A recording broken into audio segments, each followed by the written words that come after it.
আসসালামু আলাইকুম। প্রিয় দর্শক, দেখেন এটা হলো দুন্দুল। এটা হলো দুন্দুল। এই দুন্দুলের শ্বাস আমি ভিতরে বাইরে, কিন্তু আমি কোথাও কোনো খালি জায়গা রাখি নাই।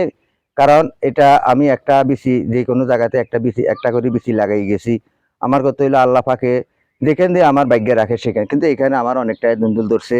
আমি এগুলা বিক্রি করতেছি। অনেকে দুন্দুল বলে, অনেকে চিচিঙ্গা বলে, অনেকে মুলাম বলে। এগুলা এই যে এখানে আমার দুন্দুল, তারপরে এই যে সিম, আমার এই সিম গাছও কিন্তু ফুল দিতেছে। ফুল দিতেছে, দেখেন এই যে সিম। আপনারা অনেকে কিন্তু সিম গাছ কেটে ফেলেন। আপনারা অনেকে সিম গাছ পুরাতন হইলে কেটে ফেলেন। কাটা লাগবে না, সিম গাছ কাটা লাগবে না। সিম গাছের মাঝামাঝি কেটে সেখানে গোবর একটু মাটি দিয়ে আপনি বেঁধে দিবেন। এরপরে গোড়ায় পানি দিবেন, সেখান থেকে আবার নতুন শাখা প্রশাখা বাইরিয়ে যাবে। এই যে দেখুন, এখানে নতুন শাখা প্রশাখা বাইরিয়ে আবার এখান থেকে সিম ধরা শুরু হয়ে গেছে। সিম ধরা শুরু হয়ে গেছে। তাহলে আমরা, বুদ্ধি যদি থাকে তাহলে আপনার কোনো দিকের অভাব হবে না। বুদ্ধি খাটাইতে পারলে কোনো অভাব হবে না।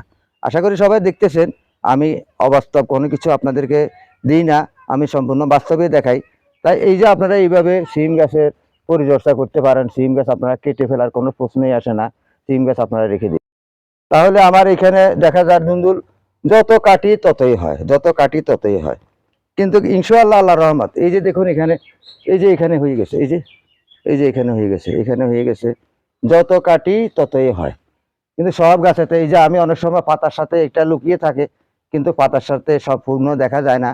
আমি কাটার পরে আবার দুন্দুল দেখা যায় ওইখান দিয়ে রয়ে গেছে। কিন্তু আসলে যখন কাটতে আসি তখন কিন্তু পাতার ভিতরে লুকিয়ে থাকে। মানে পাতার রং আর এই আমার এই সবজিটার রং সমান। পাতার রঙে আর সবজির রঙে সমান। আমি কাটার সময় অনেক সময় কাটি, যখন বিক্রি করে ফেলি, এরপরে দেখি এখান দিয়ে রয়ে গেছে, ওইখান দিয়ে রয়ে গেছে। কিন্তু আসলে আল্লাহ দানিয়ে জিনিসের কোনো শেষ নাই। তাই আপনারা চাষাবাদ করুন। সকলকে সেই প্রত্যাশা জানিয়ে এখান থেকে বিদায় নিচ্ছি। আপনাদের যদি ভালো লাগে আমার এই ভিডিওটা একটা শেয়ার করে দেবেন, সবাই যেন এভাবে চাষাবাদ করে। চাষাবাদ করলে আমরা বাংলাদেশকে একটা নতুন স্মার্ট কৃষিতে পরিণত করতে পারবো। সকলকে সেই প্রত্যাশা জানিয়ে এখান থেকে বিদায় নিচ্ছি। আসসালামু আলাইকুম।